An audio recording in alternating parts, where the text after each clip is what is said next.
Iran বিশ্ব রাজনীতির এমন এক নাম যা রহস্যের এক গভীর পর্দা দিয়ে ঢাকা। এর চালচলন, কৌশল কোনোটাই যেন কেউ পুরোপুরি বুঝে উঠতে পারে না। পর্দার আড়ালে নিঃশব্দে যেন নিজের কাজ চালিয়ে যায়, অথচ এর প্রভাব বিশ্বজুড়ে অনুভূত হয়। কিন্তু এবার মনে হচ্ছে ইরান আর নিছক নীরব নেই, দুনিয়াকে নতুন করে চমকে দিতে যেন তারা প্রস্তুত।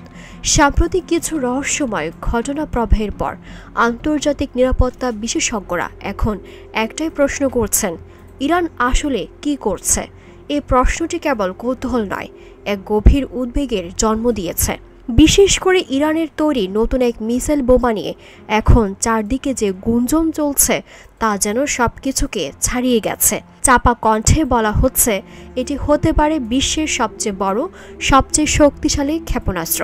তবে এই কথা কেউ সরাসরি বলছে না, সব কিছুই হচ্ছে গোপনে, চুপি চুপি ফিসফাস করে। এমনকি যেসব দেশ পৃথিবীর নিরাপত্তা রক্ষায় সর্বদা তীক্ষ্ণ নজর রাখে, তারাও এই ব্যাপারে এখন আশ্চর্য রকম নীরব। এই বোমার প্রকৃত নাম কি, কতদূর পর্যন্ত এটি আঘাত হানতে পারে, আর কত বড় এলাকা জুড়ে এর ধ্বংসযজ্ঞ ছড়াতে পারে, এসবের তেমন কোনো সুনির্দিষ্ট তথ্য এখনও আনুষ্ঠানিকভাবে প্রকাশিত হয়নি।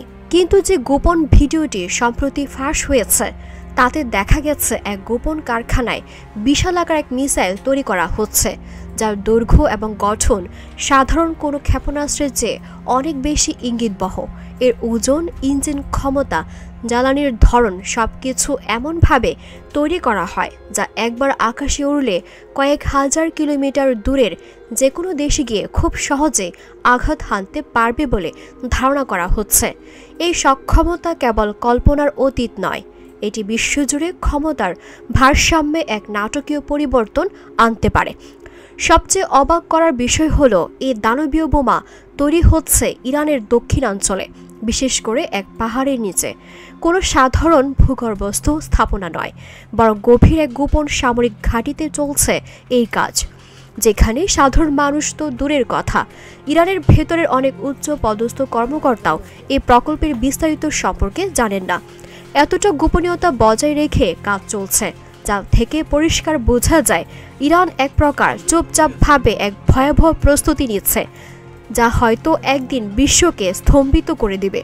আর ইরান এই পরিকল্পনার পেছনে আরও একটি রহস্যময় বিষয় রয়েছে, যা পুরো চিত্রকে আরও জটিল করে তুলেছে, আর তা হলো চীনের ভূমিকা।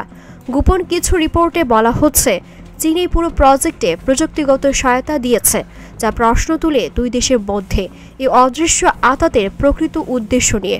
ধারণা করা হচ্ছে চীন থেকে ইরানে গেছে এমন সব যন্ত্রপাতি যা কোনো সাধারণ বা নিরীহ প্রকল্পের জন্য ব্যবহৃত হয় না, বিশেষ ধরনের ইলেকট্রনিক কন্ট্রোল সিস্টেম যা ক্ষেপণাস্ত্রের নির্ভুলতাকে অত্যাধুনিক পর্যায়ে নিয়ে যাবে, রাডার এভিডেন্স প্রযুক্তি যা শত্রুর প্রতিরক্ষা ব্যবস্থাকে ফাঁকি দিতে সক্ষম, এমনকি হাই পাওয়ার ফুয়েল যা এই বিশাল ক্ষেপণাস্ত্রকে দীর্ঘ পাল্লায় উড়ে যাওয়ার শক্তি দেবে। এমন কিছুই এসেছে চীন থেকে। অনেক বিশ্লেষক বলছেন চীন হয়তো সরাসরি মিসাইল তৈরি করেনি, কারণ আন্তর্জাতিক চাপ এড়াতে তারা এমন সরাসরি যুদ্ধে অংশ নিতে চাইবে না। কিন্তু তারা এমন সব অত্যাধুনিক প্রযুক্তি দিয়েছে যা না থাকলে এই প্রযুক্তি কোনো মতেই সম্ভব হতো না। এই ধরনের প্রযুক্তিগত সহায়তা এক নীরব জোটের জন্ম দিচ্ছে, যা পশ্চিমা বিশ্বের জন্য এক নতুন মাথা ব্যথা।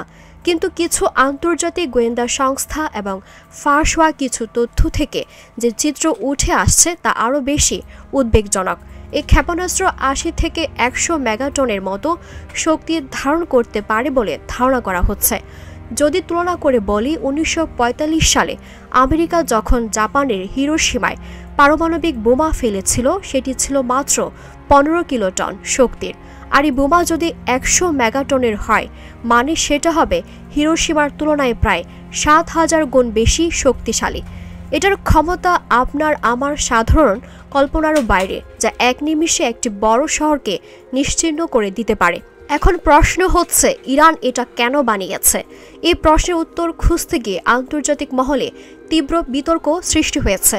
ইরানের মিসাইল শুধু দূরপাল্লার আঘাত হানার সক্ষমতা রাখে না, এটি হয়তো মাল্টি হেডেড, অর্থাৎ একবার উড়লে আকাশে বিভক্ত হয়ে একাধিক ছোট ছোট ওয়ারহেড বিভিন্ন টার্গেটে আলাদা আলাদা শহরে হিট করতে পারে। এ ধরনের প্রযুক্তি পৃথিবীর হাতে গোনা কয়েকটি দেশের কাছেই রয়েছে, যাদেরকে সামরিক দিক থেকে পরাশক্তি হিসাবে গণ্য করা হয়। আর ইরান যদি সত্যি এটা সফলভাবে তৈরি করে ফেলে, তাহলে তারা রাতারাতি উঠে যাবে পৃথিবীর টপ মিলিটারি পাওয়ারের তালিকায়, যা মধ্যপ্রাচ্যের ভূরাজনৈতিক ভারসাম্যকে পুরোপুরি পাল্টে দেবে। সাধারণত কোনো দেশ যখন পারমাণবিক বোমা বা এ ধরনের বিধ্বংসী অস্ত্র তৈরি করে, তখন তা মূলত নিজেদের নিরাপত্তার জন্য, শত্রুপক্ষের সম্ভাব্য আক্রমণ প্রতিরোধের জন্য। কিন্তু ইরান এমন এক সময় এই বিধ্বংসী মিসাইল তৈরি করেছে যখন মধ্যপ্রাচ্যে উত্তেজনা চরমে। ইসরায়েলের সঙ্গে দ্বন্দ্ব, আমেরিকার কঠোর নিষেধাজ্ঞা, সৌদি আরবের সাথে সম্পর্কে টানাপোড়েন, এসব কিছু ইরানের উপর এক বহুমুখী চাপ সৃষ্টি করেছে। ইরান আগেও অনেকবার বলেছে তারা যুদ্ধ চায় না, তাদের উদ্দেশ্য কেবল আত্মরক্ষা। কিন্তু বাস্তবে তারা প্রতিনিয়ত নিজেদের সামরিক শক্তি বাড়িয়ে যাচ্ছে। একের পর এক নতুন ক্ষেপণাস্ত্র পরীক্ষার খবর আসছে গত কয়েক মাস ধরে, যা তাদের আত্মরক্ষার ধারণাকে প্রশ্নবিদ্ধ করছে। এই মুহূর্তে ইরান আনুষ্ঠানিকভাবে কিছুই স্বীকার করছে না। তারা বলছে সব কিছুই তাদের আত্মরক্ষার জন্য তৈরি করা হচ্ছে এবং তাদের লক্ষ্য কখনোই আগ্রাসন নয়। কিন্তু প্রশ্ন হচ্ছে, আত্মরক্ষার জন্য কেন এত গোপনীয়তা? কেন পাহাড়ের নিচে এমন বিশাল সামরিক ঘাঁটি তৈরি হচ্ছে? কেন এমন সব প্রযুক্তি ব্যবহার করা হচ্ছে যা বিশ্বের বড় বড় দেশও সহজে চিন্তা করতে পারে না? চীনের এই নীরব সমর্থনও খুব স্পষ্টভাবে বলছে যে আন্তর্জাতিক রাজনীতিতে নতুন এক ব্লক তৈরি হচ্ছে। চীনের মতো শক্তিশালী রাষ্ট্র যদি ইরানকে এমন প্রযুক্তি সরবরাহ করে, তাহলে সেটা শুধু সামরিক সাহায্যই নয়, বরং এক ধরনের রাজনৈতিক বার্তাও, যা পশ্চিমা আধিপত্যকে চ্যালেঞ্জ জানাতে পারে। তবে সবকিছুর মাঝেও একটা কথা মনে রাখা দরকার, ইরান এখনও এই বোমা বা মিসাইলের কথা প্রকাশ্যে স্বীকার করেনি। সরকারিভাবে বলা হচ্ছে সবকিছুই আত্মরক্ষার উদ্দেশ্যে এবং তার লক্ষ্য কখনোই আগ্রাসন নয়। হয়তো এখনই কেউ কিছু বলছে না, এক রহস্যের আবরণে ঢাকা আছে এই বিশাল প্রকল্প। হয়তো আরও ভিডিও ফাঁস হবে, হয়তো কোনোদিন কেউ মুখ খুলবে, অথবা হয়তো হঠাৎ করে আমরা সব কিছুই জানতে পারবো, যখন হয়তো পরিস্থিতি হাতের বাইরে চলে যাবে। বিশ্বের বড় বড় দেশ এখন হয়তো এই বিষয়ে জানে, কিন্তু তারা চুপচাপ। কেউ হয়তো যুদ্ধ এড়াতে আপাতত নীরব রয়েছে, আর কেউ হয়তো নিজের রাজনৈতিক বা অর্থনৈতিক স্বার্থে চায় না যে এই বিষয়টি এখনই প্রকাশ পাক।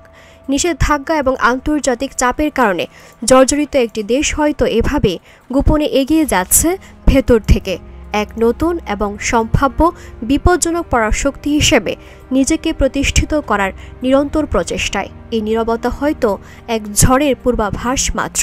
দিলরুবা তন্নি, ভোরের আকাশ।